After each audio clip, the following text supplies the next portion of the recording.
아멘. 말씀의 기대를 거십시다. 한번 인사합니다. 말씀의 기대를 거십시다. 인사하겠습니다.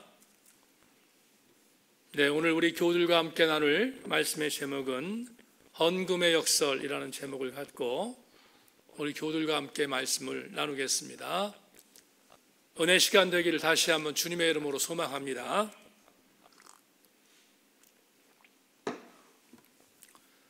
이제 오늘 설교를 마지막으로 저에게 굉장히 부담스러운 고린도후서 8장과 9장 강해를 마감하게 돼서 개인적으로는 굉장히 홀가분하고 기쁩니다.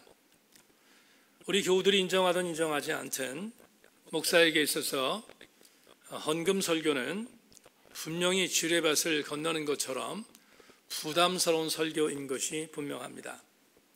해서 상당히 큰 부담감을 갖고 8장과 9장을 연구했고 오늘 그 막을 내리게 되는데 감사하기 그지없습니다. 이제 오늘 한 번만 더 여러분에게 헌금에 관한 설교를 본문이기 때문에 어쩔 수 없이 행한다는 것을 여러분들이 인지해 주시고 지난주에 드렸던 권면처럼 수비적인 자세가 아니라 공격적인 자세를 취해서 더 큰 은혜를 받는 그런 귀한 시간이 되실 수 있기를 소망하고 그렇게 여러분들이 설교를 경청해 주시기를 부탁합니다. 영어 단어의 신조어 중에서 silver lining이라는 단어가 있습니다.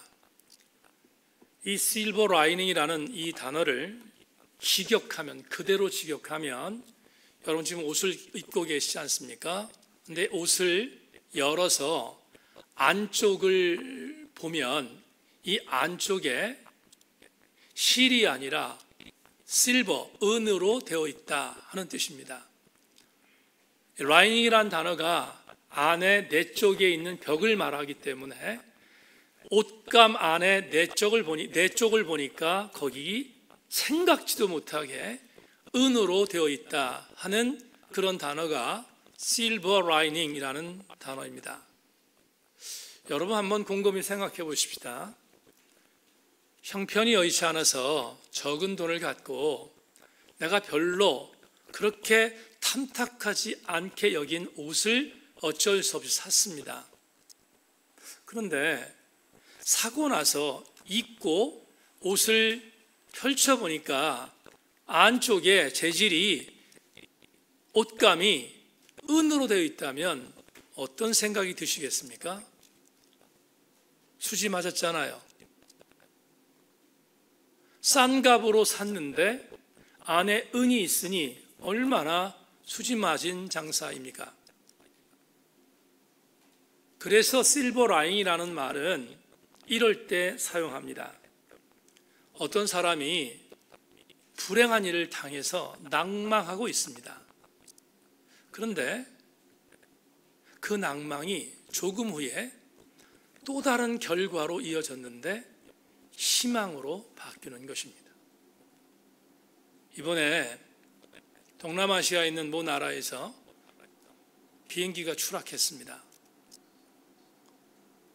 그날 그 비행기를 반드시 타야 했던 한 사람이 있었는데 공항에 늦어서 타지 못했습니다. 5분 후에 그 비행기가 바다에 추락했습니다. 우리는 가끔 이런 뉴스들을 보지 않습니까? 생각지도 않은 불행을 당했다고 생각했는데 결과가 행운이 된 것. 그럴 때 쓰는 단어가 실버 라이닝이라는 단어입니다. 이탈리아에 가면 여러분 너무나 잘 아는 베니스, 라틴어로 베네치아라고 하지요. 물의 도시가 있습니다. 이 도시는 연간 약 2천만 명 정도의 관광객이 찾아오는 도시로 유명합니다. 그래서 베네치아는 전 세계 사람들이 꼭 한번 가보고 싶어하는 관광 도시입니다. 문제는 이 베네치아는 물의 도시다 보니까 집들 밑으로 흐르는 그런 물들이 썩은 냄새가 진동했습니다. 왜냐하면 수많은 사람들이 찾아오니 관광도시로 폐수들이 넘쳐났기 때문입니다. 그래서 베네치아는 가면 아름다운 도시라는 것보다는 도리어 오염투성이 있는 악취나는 도시로, 오명 깊은 도시로 전락되었던 적이 있습니다. 그런데 코로나19 바이러스가 창궐하고 사람들이 관광할 수 없는 상황이 되자 6개월 만에 그 물에서 물고기들이 뛰놀게 되었다는 보도를 접했습니다. 이게 뭡니까? 실버 라이닝이라는 의미입니다. 우리는 영어 단어로만 이러한 단어를 표현할 수 있는 것이 아니고 우리도 흔히 쓰는 이와 비슷한 한자 단어를 사용합니다. 오늘 설교에 있는 제목 역설입니다. 우리나라 사람들도 역설의 은혜를 굉장히 많이 사용합니다. 조금 전에 말했던 것처럼 베네치아가 코로나로 인하여 썩은 물이 물고기가 뛰노는 물로 바뀌었다면 어떤 신문에 제가 그거 본 것 같아요. 사람이 사라지자 자연이 나타났다. 이게 역설인 거지. 역설이라고 하는 것은 대단히 중요한 의미를 갖고 있습니다. 설교 준비하기 위해서 이 단어를 사전으로 찾아봤더니 역설이란 이런 단어라고 설명되어 있습니다. 역설이란 의미가 모순되고 이치에 맞지 않는 표현을 말한다. 문학에서 모순을 이용해 어떤 중요한 사실이나 진리를 담는 표현 방법을 말하기도 한다. 여러분, 우리나라의 언어로 사용할 때 역설이 담겨 있는 단어들이 많지 않습니까? 어떤 겁니까? 예를 들어서 소리 없는 아우성, 역설이잖아요. 소리가 없는데 어떻게 아우성이 있을 수 있겠습니까? 작은 거인, 역설입니다. 또 하나, 우리 젊은 연인들끼리 많이 사용하는 문장 중에 미워하기 때문에 사랑한다, 이런 말 많이 쓰잖아요. 이 모든 것들이 역설적인 표현인 것입니다. 그런데 성경도 이런 역설의 표현은 지천에 깔려 있습니다. 대표적인 두 구절을 여러분에게 소개한다면 마태복음 23장 12절입니다. 누구든지 자기를 높이는 자는 낮아지고 누구든지 자기를 낮추는 자는 높아지리라. 역설의 은혜입니다. 고린도후서 12장 10절, 그 유명한 이는 내가 약한 그때에 강함이다. 역설입니다. 제가 오늘 왜 역설의 단어를 여러분이 강조하는가? 오늘 마지막 헌금의 역설을 여러분과 함께 나누기 위해서입니다. 우리는 지난주 사도 바울이 고린도 교회 성도들에게 구제 헌금 연보를 하는 방법에 대하여 5가지를 제시했음을 살폈습니다. 할 수만 있다면 많이 하고, 연보의 액수는 정하고, 인색하지 않게 행하며, 억지로 하지 말고 즐겁게 하라. 다 같이 아멘. 이 5가지는 사도 바울이 고린도 교회 성도들에게 제시한 구제 헌금에 대한 방향입니다. 정말 이렇게 우리가 헌금할 수 있다면 얼마나 행복한 사람인가. 홈페이지에 올려놨지만 지난주 고미 집사님의 설교의 리플을 읽다가 울컥했습니다. 그렇습니다. 우리가 이렇게 헌금할 수 있다면 얼마나 큰 감동일까 하는 생각을 합니다. 아주 오래전 제가 고향교회에 어린 시절 때 부흥사 목사님이 오셨습니다. 제 섬기던 교회가 건축을 했는데 목적은 건축 헌금을 위한 부흥회였습니다. 이제는 그런 부흥회 사라진 지 오래이지만 그때 정말 충격받았던 것은 그 당시에 오셨던 부흥 강사 목사님이 건축을 위한 부흥회였기 때문에 그렇게 했다고 생각하는데, 너무나도 유명한 분이었는데 성도들에게 건축 헌금을 격출하기 시작했습니다. 경쟁하면서 50만 원, 100만 원, 200만 원 거둬들이기 시작했습니다. 그런데 기술이 얼마나 대단하든지 많이 거쳤습니다. 그날 단위했던 목사님은 목사가 아니라 경매사였습니다. 경매는 경매장에서 하는 거지 교회에서 하는 것이 아닙니다. 적어도 사도 바울이 5가지로 권면했던 5가지의 구제 헌금에 대한 방법을 떠나면 그건 경매와 똑같습니다. 바울은 부흥 강사가 아니었습니다. 바울은 돈 내고 돈 먹게 만드는 야바이꾼은 더더욱 아니었습니다. 바울은 이러한 차원에서 고린도 교회 성도에게 권면했습니다. 너희들이 마케도니아 지역의 가장 큰 교회 성도들인데 너희들이 힘에 자원하는 마음으로 사역을 잘 감당해 주면, 그러면 고통당하고 있는 예루살렘 교회의 불우한 가난한 형제들에게 얼마나 큰 힘이 되겠는가를 강조하며 구제헌금을 독려한 것입니다. 오늘 그 구제헌금의 독려의 메시지가 본문에 고스란히 남아 있습니다. 제일 먼저 10절을 보겠습니다. 10절, 심는 자에게 씨와 먹을 양식을 주시는 이가 너희 심을 것을 주사 풍성하게 하시고 너의 의의 열매를 더하게 하시니. 좀 딱딱한 구어체니까 유진 피터슨의 메시지로 이 구절을 다시 읽어드리겠습니다. 하나님께서는 여러분이 베풀 수 있도록 무언가를 주셔서 그것이 하나님 안에서 튼튼하고 모든 면에서 풍성하고 충만한 삶으로 자라게 하십니다. 이 구절을 읽다가 헌금의 역설이라는 제목이 생각이 났습니다. 그리고 첫 번째 헌금의 역설적인 은혜가 있음을 알았습니다. 그게 뭘까? 첫째, 하나님께서 나를 통하여 일하고 계신다는 확신이 헌금의 역설입니다. 조금 전에 10절을 읽었는데 유진 피터슨이 이렇게 말했다고 했습니다. 하나님께서는 여러분이 베풀 수 있도록 무언가를 주셔서 그것이 하나님 안에서 튼튼하고 모든 면에서 풍성하고 충만한 삶으로 자라게 하신다. 무슨 말입니까? 저는 이 구절을 이렇게 읽었습니다.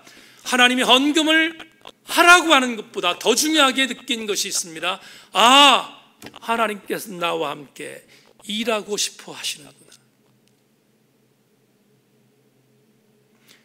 곰곰이 생각해 보십시다. 헌금을 내가 합니까? 지금 방송 통해서 설교 듣고 계신 분은 그럴까요?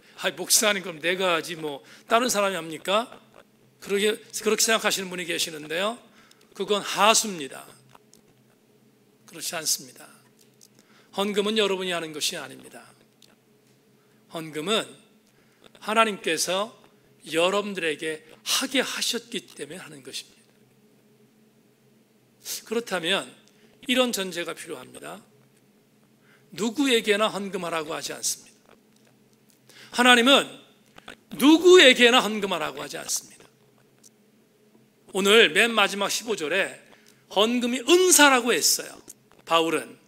그러니까 헌금은요 절대로 내가 하고 싶어서 하는 것이 아니라, 아무에게나 헌금하라고 하는 것이 아니라 하나님께서 일하고 싶어하는 자에게 헌금하라고 말씀하시는 것입니다. 부정하시면 안 됩니다. 딴지 걸면 안 됩니다.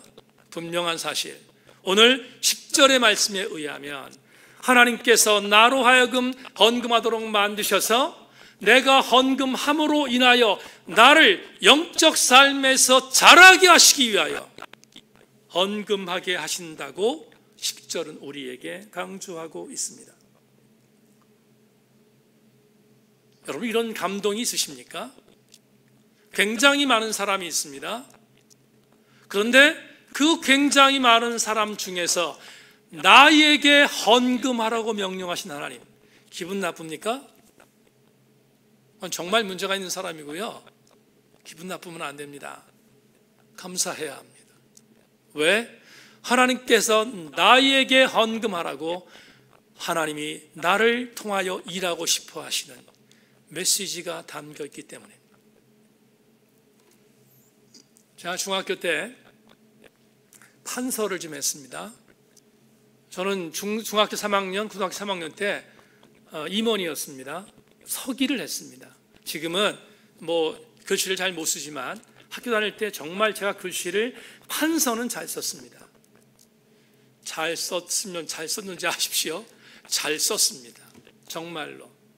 그런데 우리 때는 베이비붐 시대였잖아요. 그래서 한 반에 70명 정도가 됐습니다. 지금 생각하면 참 끔찍한 숫자입니다. 그런데 저 담임선생님이 국어 선생님이셨는데 들어와서 이렇게 말합니다. 이강덕 앞으로 나와 이렇게 말씀하십니다.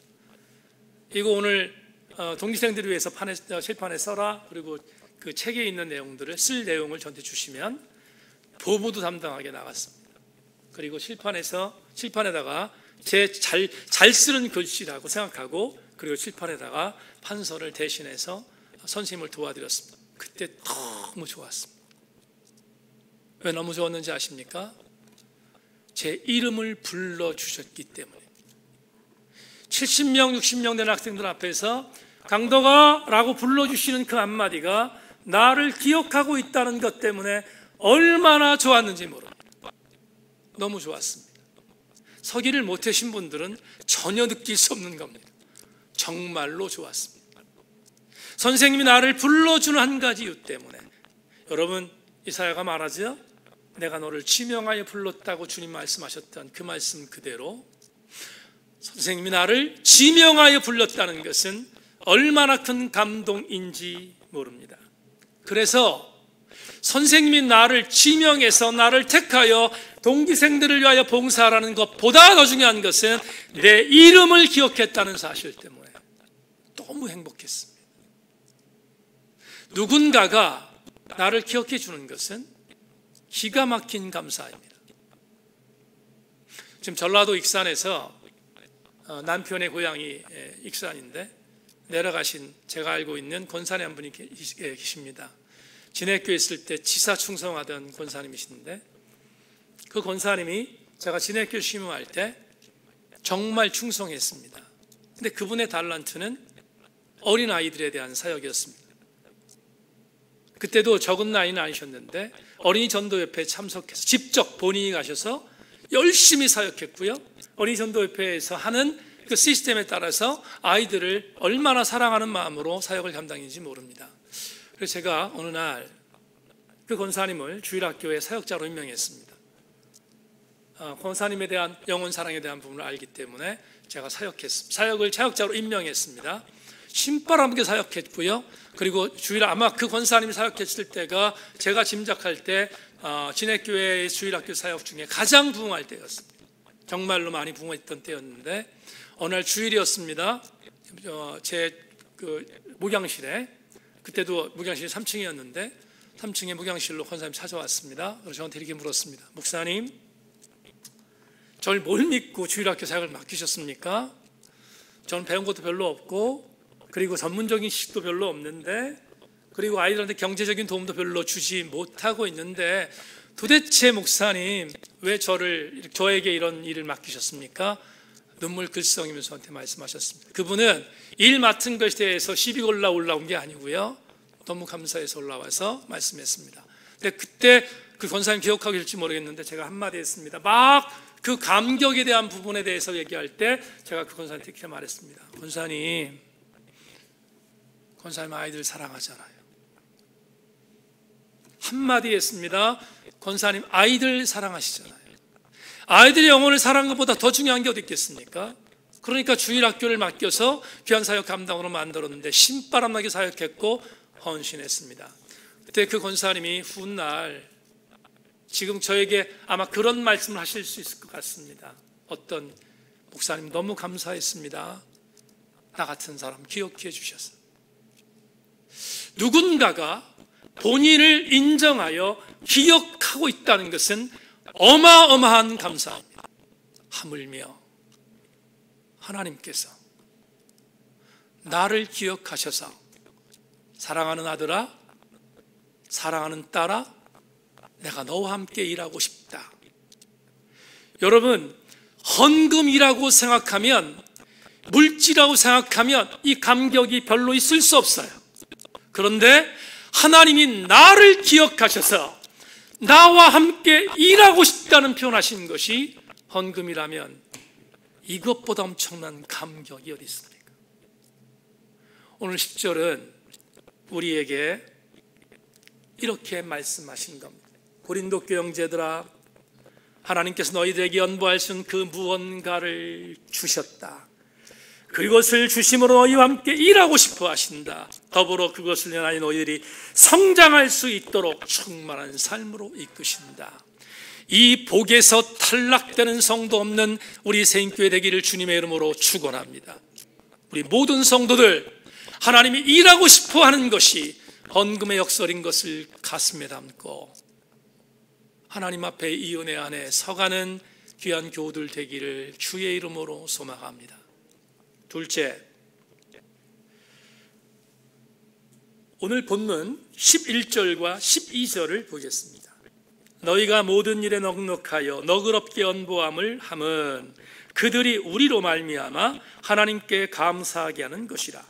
이 봉사의 직무가 성도의 부족한 것을 보충할 뿐 아니라 사람들이 하나님께 드리는 많은 감사로 말미암아 넘쳤느니라. 유진 피터슨의 번역으로 이 구절도 읽겠습니다. 이 구제 활동을 실행에 옮기는 것은 가난한 그리스도인들의 부족한 필요를 채워주는데 도움이 되는 것은 물론이고 그 이상의 의미가 있습니다. 그것은 하나님께 드릴 풍성하고 넉넉한 감사를 낳게 합니다.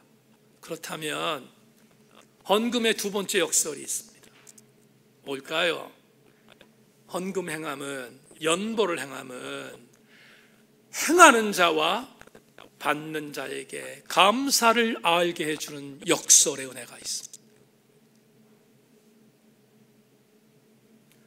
너무 짜릿한 감동입니다.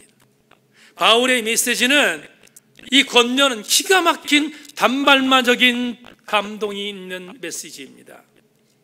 감사를 알게 해준다고 하니 그것도 연보를 행하는 자뿐만 아니라 연보를 통하여 그 혜택을 받는 자까지 같이 감사할 수 있는 것을 주신다니, 이 얼마나 큰 헌금의 역설이겠습니까? 이 말은 이렇게 해석할 수 있습니다. 여러분, 이건 좀 무겁습니다. 그러나 가슴에 담아야 합니다. 내가 만약에 하나님께 헌금했습니다. 근데 감사가 없습니다. 그럼 여러분, 헌금 잘못한 것입니다. 아니, 극단적 이런 개교회를 담임하는 목사가 이런 표현 쓰는 게 정말 위험하지만 극단적으로 표현합니다. 하지 않는 것이 낫습니다. 헌금을 했는데 감사가 없다? 그건 공돈 버리는 것입니다. 반드시 그리스도인들이 헌금했다면 그 결과로 감사가 나타나야 합니다. 그게 헌금의 역설입니다. 바울이 이 메시지를 고린도 교회 성도들에게 쓰지 않았겠습니까? 그런데 바울은 확신했습니다. 뭘 확신했는가? 그래, 이 헌금을 행하는 고린도 교회 성도들도, 그리고 고린도 교회 성도들이 행한 이 구제헌금을 전달하여 받는 예루살렘 교회 성도들도 함께 감사로 교통하게 될 것을 믿었습니다. 그래서 사도 바울은 오늘 본문에서 11절과 12절에서 이렇게 강하게 역설했습니다. 바울이 이야기를 하나 더 할까요? 바울이 제2차 전도 여행을 했습니다. 그리고 그 제2차 전도 여행의 첫 번째 관문을 마케도니아에 들어가서 첫 번째 닥치는 성 빌립보로 들어갔습니다. 그리고 나서 빌립보에서 사역을 감당했습니다. 약 2, 3년 정도 사역을 감당했다고 보는데 변합니다. 제2차 전도여행 2, 3년 동안 사역을 감당했는데 빌립보 성에 들어가 첫 번째 사역을 감당했으니까 얼마나 빌립보 성에 대한 부분에 있어서의 감동이 있었겠습니까? 로디아를 만났고 그 성에서 아름다운 사역을 감당했습니다. 그런데 2차 전도여행을 사도 바울이 했을 때가 주전 50년 정도로 산정합니다. 50년부터 52년 정도로 2차 전도여행을 산정하거든요. 그런데 바울이 이 빌립보서를 써요. 빌립보서라고 하는 이 편지를 씁니다. 근데 학자들이 논란은 많지만 가장 많은 학자들의 의견은 로마에 있던 어떤 감옥에서 썼을 것이다 라고 생각합니다. 어떤 학자는 가이사랴에 썼다고 하지만 저는 로마 쪽에 많이 부점을 주거든요. 그러니까 로마에 있는 어떤 감옥에서 편지 썼다면 적어도 사도 바울은 순교를 앞두고 있었던 어느 시점에 이 편지를 썼을 수 있는 가능성이 많습니다. 그래서 이 빌립보서를 연구하는 학자들은 빌립보서의 저작 연대를 55년부터 길게 62년, 사도 바울이 64년쯤에 순교를 당했다고 보니까 이 넉넉 잡고 55년부터 62년 사이에 로마의 어떤 감옥에서 이 빌립보서를 썼다고 해석하는 것이 그게 바로 빌립보서에 대한 공부의 해석을 하는 학자들의 말입니다. 그렇다면 이런 결론이 납니다. 빌립보에 들어가서 사역했던 게 50년이에요. 50년 사역했습니다. 근데 이 편지를 쓴 것은 55년부터 62년 사이에 썼다고 하면 아주 짧게 잡으면 5년, 길게 잡으면 12년 정도가 되겠지요. 그 기간 동안에 시간이 흐른 뒤에 이 편지를 썼을 거예요. 시간이 흐른 뒤에 빌립보 성에 있는 빌립보 교회 성도에게 편지를 썼습니다. 근데 그 빌립보 성에 있는 성도들에게 쓴 1장 3절 5절 말씀이 대단히 감동적입니다. 여러분, 빌립보서 1장 3절 5절을 제가 읽겠습니다. 자막 보십시오. 내가 너희를 생각할 때마다 나의 하나님께 감사하며 간구할 때마다 너희 무리를 위하여 기쁨을 항상 간구함은 너희가 첫날부터 이제까지 복음을 위한 일에 참여하고 있기 때문이다. 여기 노란 거 보이지요? 첫날부터 이제까지. 이게 무슨 말입니까? 대단히 놀라운 사실이 있습니다. 마케도니아에 사도 바울이 세운 여러 교회들이 있습니다. 그런데 바울이 넓게 잡아서는 5년, 길게 잡아서 12년 동안 1차, 2차 사역을 하고 3차 사역을 하고 로마의 감옥에 있습니다. 근데 그때까지 유일하게 사도 바울의 자비랑 사역을 도와서 사도 바울이 빌립보 성에 들어가서 선교를 시작한 그때부터 지금 이 편지를 쓰는 그때까지 처음부터 마지막까지 유일하게 선교비를 전했던 교회가 빌립보 교회입니다.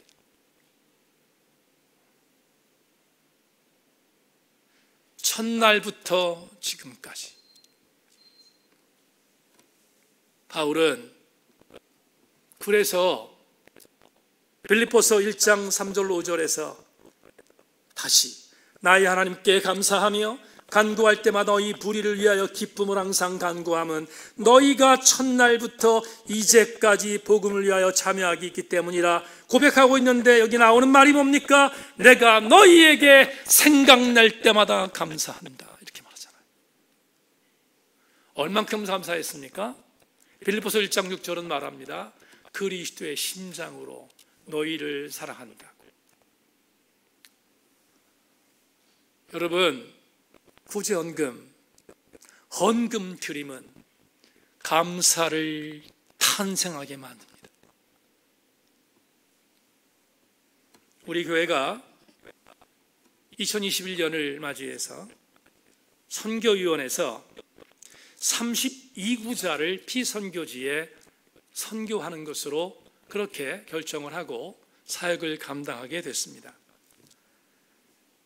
1년에 32구자를 도우면 1년에 선교비로 나가는 금액은 1920만 원입니다. 그런데 아시는 것처럼 이건 순수한 선교위원회 사역입니다. 아시는 것처럼 우리 교회는 대외 사역을 다른 것을 감당하고 있습니다. 우리 교회가 선교 지향적인 교회가 된 것에 대하여 참 감사하지 않을 수 없습니다. 금년에 제가 눈여겨봤던 한 제자가 일본 선교를 감당하고 있는데 일본 선교를 지원하기 위해서 그래서 기도하다가 결심했습니다. 그리고 일본에 나가서 사역하고 있는 그 제자 선교사님에게 제가 전화를 했습니다. 선교사님, 금년 우리가 선교사님에게 적지만 협력 사역을 위해서 물질을 좀 지원하려고 합니다. 그리고 제가 전화로 그렇게 함께 이야기를 나누었습니다. 그런 뒤에 약 일주일 뒤에 이 선교사님에게 편지가 하나 왔습니다. 그 편지를 여러분에게 그대로 읽어드리겠습니다. 존경하는 목사님, 코로나19로 모든 교회들이 어려움을 겪고 있는 상황에서 특히 재정적으로 어려움을 겪고 있는 가운데 많은 교회들이 코로나로 인하여 언택트 시대를 경험하면서 여러 가지 재정적인 이유로 인해서 선교지에 설수하고 있는 상황에서 그리고 많은 교회와 성도들이 선교헌금을 삭감하거나 지원을 종료하는 이 엄중한 상황 속에서 도대체 제천세인교회와 성도님들, 목사님 일본 사역과 저희 가족을 위하여 재정적인 후원을 왜 결정하셨습니까? 어제 저녁 목사님 연락을 받고 사실 잠을 이루지 못했습니다.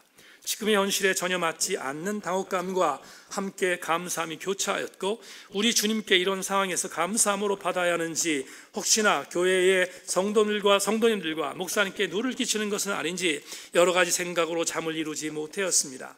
일본인 아내와 지금 신세를 지고 있는 일본인 장인 어른과 장모님께 이 소식을 알리니 함께 깜짝 놀라셨습니다.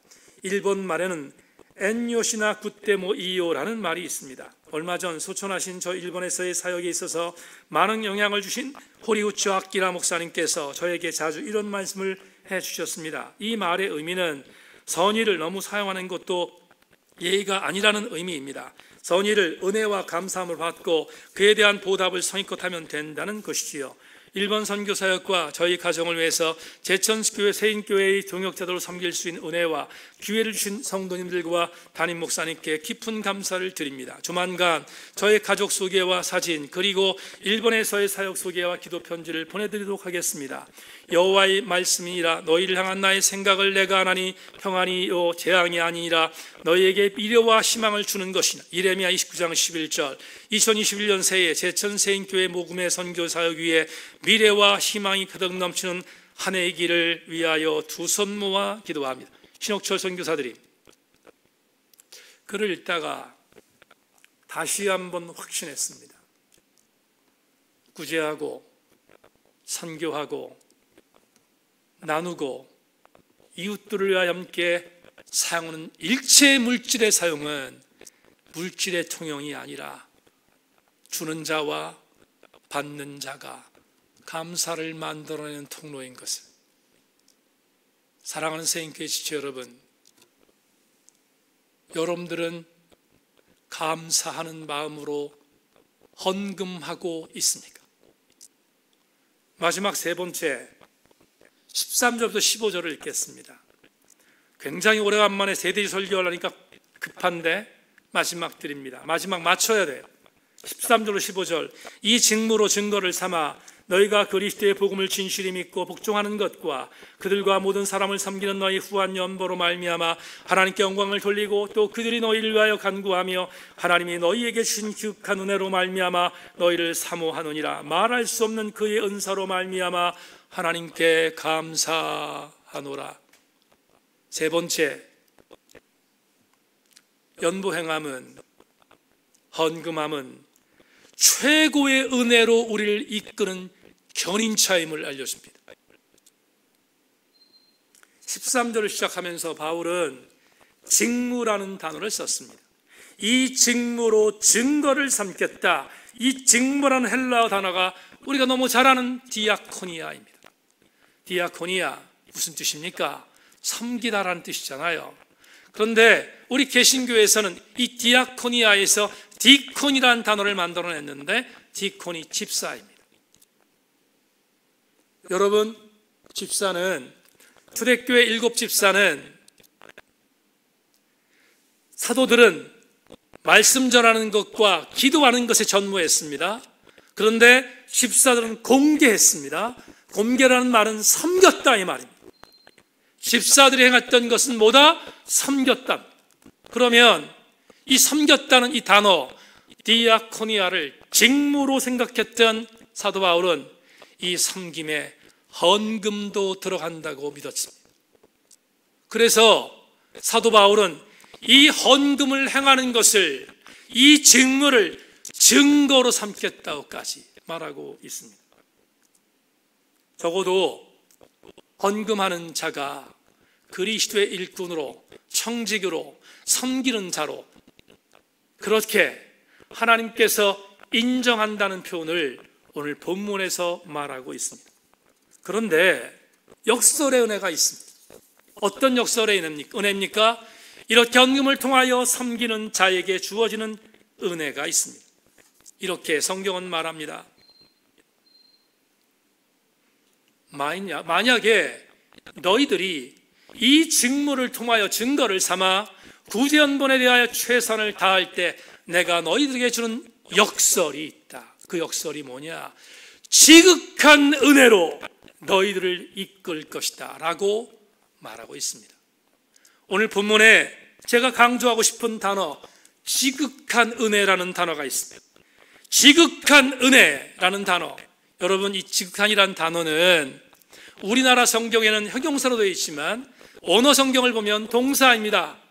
초과했다라는 뜻이에요. 초과했다, 휘포 말로라는 뜻은 초과했다, 넘어섰다는 뜻입니다. 그렇다면 이렇게 해석이 가능합니다.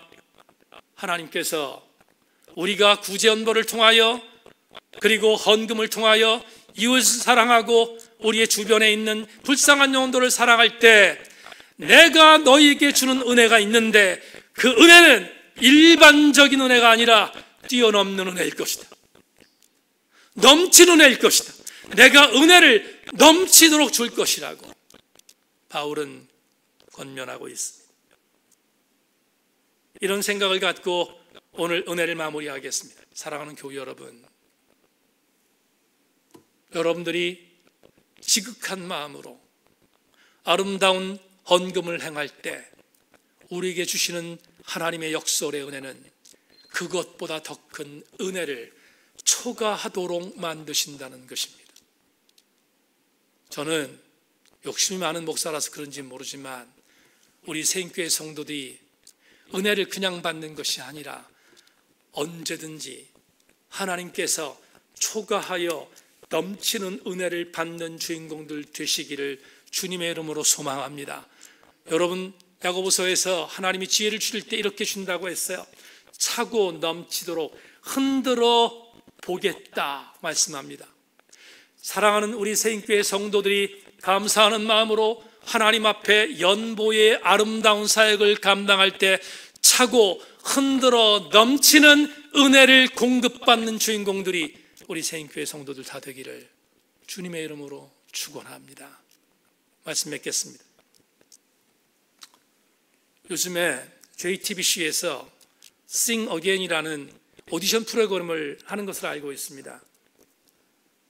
저는 뭐 이걸 보려고 보는 게 아니라 식사 시간에만 안 불리면 가끔 보게 되는데 어느 날 한 가수가 나와서 노래를 부르는 것을 봤습니다. 근데 노래를 너무 잘해요. 너무 잘하고 그리고 상투적이지 않아서 너무 좋았습니다. 그래서 저도 야, 참 노래를 잘하는 가수네 라고 생각하고 그 사람을 주목해서 봤습니다. 이승윤이라고 하는 30호 가수입니다. 근데 너무 깜짝 놀랐어요. 지금 나오네요. 저 가수입니다. 그런데 저 가수가 제가 인터넷 뉴스를 보니까 너무 놀란 게 뭐냐면 저 이승윤이라는 가수의 아버지가 이재철 목사님. 너무 놀랐어요. 정말로 너무 놀랐어요. 아니, 굉장히 상투적이지 않고 파격적인 음악을 하는 이승윤이라는 이 가수가 이재철 목사의 아들이라니, 제 멘토 삼는 목사님의 아들이라니 생각하고 너무 놀랐습니다. 근데요, 너무 놀라운 게 뭔지 아십니까? 가수가 나와서 노래를 부를 땐 전혀 느끼지 못했는데 이재철 목사님 아들이라는 뉴스를 듣고 같이 봤습니다. 여러분, 이재철 목사님의 DNA, 정혜주 사모님의 DNA가 얼굴에 보였어요. 신기했습니다. 양쪽 다 닮았습니다.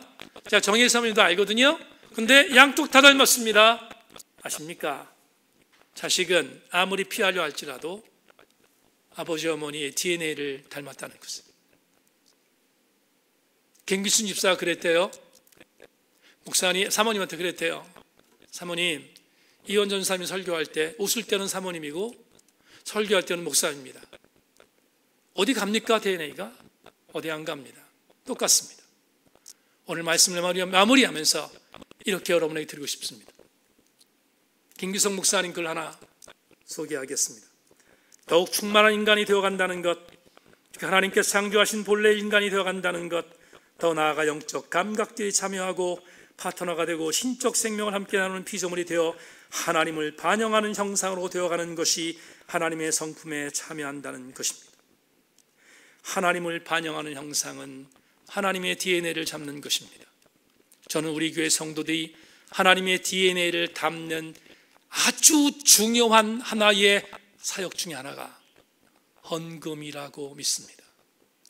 헌금의 역설 가슴에 담고 상투적인 헌금을 강요하는 목사의 설교가 아니라 우리 성도들을 사랑하는 마음으로 전했던 귀한 말씀인 것을 각인하고 오늘 세 가지의 헌금의 역설을 모두 함께 경험하는 우리 세인교회 성도들 다 되기를 주님의 이름으로 소망합니다. 찬송하겠습니다. 찬송가 320장.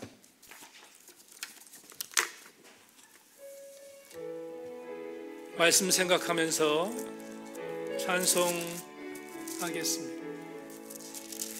나의 죄를 정케하사 주의 일꾼 삼으시 구세주의 넓은 사랑 항상 찬송합니다.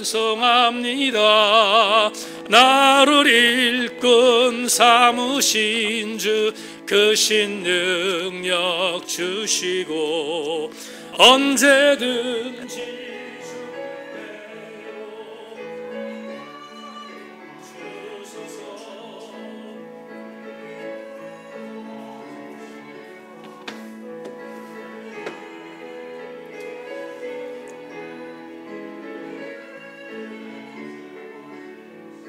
능력이 자리에서 다 같이 일어나십니다.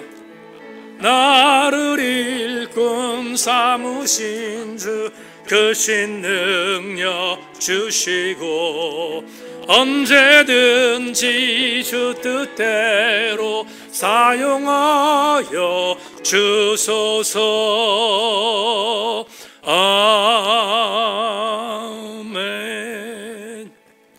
헌금하는 시간에 시청의 직원이 나와서 오늘은 카운트까지 하고 가네요. 다음 주부터는 좀 편안한 마음으로 예배를 드릴 수 있어서 감사합니다. 다음 주에 여러분 우리 대면에서 함께 만날 수 있기를 바랍니다. 기도하겠습니다. 하나님 아버지 은혜를 감사합니다. 오늘 1월의 세 번째 주일을 주님께 맞이하여 부족한 종이 참 부담스럽지만 고린도후서 8장과 9장의 말씀을 마무리했습니다.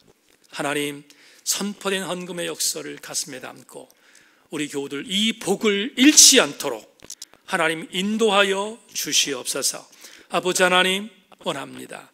사랑하는 교우들 물질에 어려움이 없도록 막아주시는 것은 하나님께서 일하실 때 하나님께서 역사하실 때 가능한 줄로 믿사오니 하나님 이 은혜 안에 우리 교우들 낙오되지 않게 하시고 함께 동참하는 헌금하는 자의 역설의 은혜의 주인공들 되게 하여 주시옵소서.